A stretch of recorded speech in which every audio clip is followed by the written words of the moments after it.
US Bangla Airlines Flight 211 was a scheduled international passenger flight from Dhaka, Bangladesh, to Kathmandu, Nepal. The aircraft was a Bombardier Q400, configured with a seating capacity of 76 passengers, and registered as Aircraft S2 AGU. It was first delivered to Scandinavian Airlines in 2001, and flown by 3 airlines before being purchased by US Bangla Airlines in 2014. The aircraft was carrying 65 adult passengers, 2 children, and 4 crew members, for a total of 71 on board. Of the passengers, 33 were from Nepal, 32 were from Bangladesh, 1 was from China, and 1 was from the Maldives. The captain of the flight was 52-year-old Abid Sultan, a former Bangladesh Air Force pilot. Sultan had 22 years of flying experience, with more than 5,500 hours of flight time, and more than 1,700 hours of experience flying the Q400. He had worked for US Bangla since 2015 and was also an instructor and Q400 check pilot for the airline. He was experienced with the flight to Kathmandu, having flown it more than 100 times. The first officer was 25-year-old Prithula Rashid, the first female pilot of the airline. She joined the airline in July 2016, and had a total of 390 hours of flight experience, 240 hours in the aircraft type. This was her first time flying into Kathmandu. The 2 cabin crew members, Khwaja Hossain Muhammad Shafi and Shamim Akhtar. The aircraft, operating as flight number BS-211, departed Shah Jalal International Airport in Dhaka, Bangladesh, at 6:51 Universal Time Coordinated, 12:51 p.m. Bangladesh Standard Time, bound for Tribhuvan International Airport in Kathmandu, Nepal. BS-211 was a regularly scheduled flight that operated 4 times a week between the 2 cities. At 8:10 Universal Time Coordinated, the first officer contacted Kathmandu Approach, who told the flight to descend to 13,500 feet, 4,100 meters, and enter a holding pattern at a specified navigational waypoint. Long approach delays were common at Kathmandu due to a lack of airport capacity and high volumes of traffic into and out of the airport, so the instruction to enter a holding pattern was not unusual.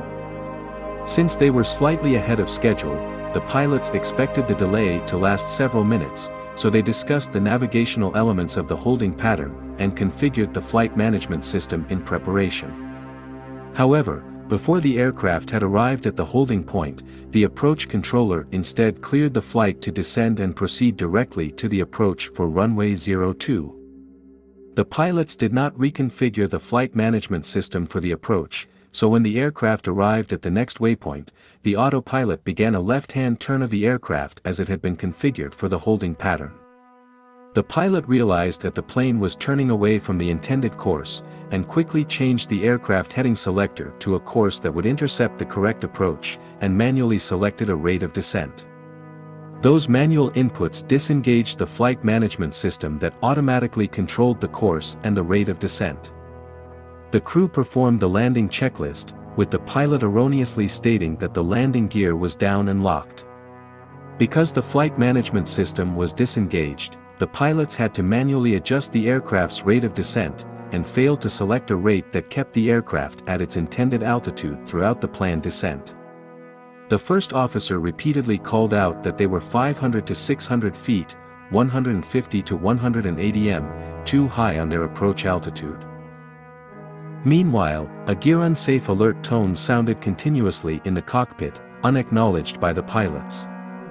With their attention focused on trying to adjust to the correct altitude, and distracted by audible warnings, the crew failed to notice that the plane was still off course, and had by this time flown to the right of the desired approach path, descending at rates as high as 1,700 feet per minute, 520 m/min. Audible warnings of minimum, sink rate, terrain, and too low gear sounded, adding to the confusion. The first officer noticed that the landing gear was not down and lowered it, but by this time the aircraft had already passed the runway and neither pilot was aware of it. The tower contacted the flight crew and informed them that they had been cleared to land on runway 02, but they appeared to be heading to runway 20, the opposite end of the single runway, and asked the pilot's intention. Still unaware that they had already passed the runway, the pilot responded that he intended to land on runway 02. Seeing high terrain ahead of them, the pilot performed a sharp right-hand turn, during which the aircraft descended to as low as 175 feet, 53 meters, above the ground, and reached bank angles of up to 35 to 40 degrees. This triggered additional alerts and alarms of pull-up, terrain, and bank angle in the cockpit. After flying to the west without spotting the runway, the pilot calmly admitted to the first officer that he had made a mistake and had become distracted by talking to her, and performed another steep right turn, with bank angles as high as 45 degrees and descent rates of over 2,000 feet per minute, 610 m/min. Eventually, with air traffic controllers on the radio still trying to clarify where the aircraft was going and the plane flying in a southeasterly direction, the first officer spotted runway 20 at the aircraft's 3 o'clock position, about 2 nautical miles, 2.3 miles, 3.7 kilometers, away, and the pilot made a sharp and abrupt right turn back to the west in an attempt to return to the approach end of the runway. The aircraft overflew the end of runway 20 on a heading of 255 degrees, 450 feet, 140 meters, above the ground, turning left with a bank angle of 40 degrees. Alarmed by the actions of the aircraft, the air traffic controller hastily cancelled the flight's landing clearance, erroneously calling out "takeoff clearance cancelled." The aircraft flew over the airport's domestic passenger terminal less than 50 feet, 15 meters, over the roof, and controllers in the tower ducked down out of fear. The aircraft made another sharp turn in an attempt to line up with the runway before touching down at an angle 5,600 feet, 1,700 meters, along the runway with its right main landing gear. The aircraft was traveling at the cockpit-indicated airspeed of 127 knots, 235 kilometers per hour, 146 miles per hour, and a heading of 190 degrees when it hit the runway. The aircraft skidded off the runway, crashed through the inner perimeter fence on the edge of the airport, and slid down the slope. The aircraft disintegrated into pieces as it slid down the rough slope before crashing into the football field and bursting into flames. The aircraft came to a stop about 442 meters, 1,450 feet, 483 yards, southeast of the runway. The plane was engulfed in flames within seconds of the plane's initial touchdown, and airport personnel immediately dispatched emergency equipment. Fire trucks arrived within 2 minutes and firefighters had to put out a grass fire in their path before they could reach the aircraft. The fire at the crashed aircraft took 15 minutes to extinguish. The airport was closed for 3 hours after the crash, and incoming flights were diverted to other airports. As of March 2019, 1 year after the crash, the wreckage of the aircraft was still beside the runway at the airport. The 22 passengers who survived the impact and subsequent fire were sent to local hospitals. 2 of those survivors later died of their injuries.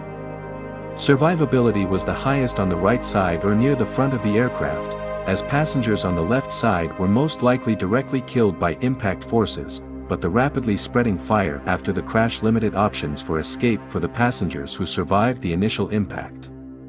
Many of the crash victims were burned beyond recognition, and required DNA tests to identify their remains. At the time of the accident, it was the deadliest aviation disaster involving a Bangladeshi airline, and the deadliest accident involving the Bombardier Dash-8 Q400. Shortly after the accident, a local news agency published a video taken by Kathmandu residents showing the plane flying very low in the vicinity of the airport. In early 2019, a second video surfaced on social media sites that showed CCTV footage from the airport. The second video showed the aircraft narrowly missing buildings and parked airplanes at the airport, and the last moments of the flight.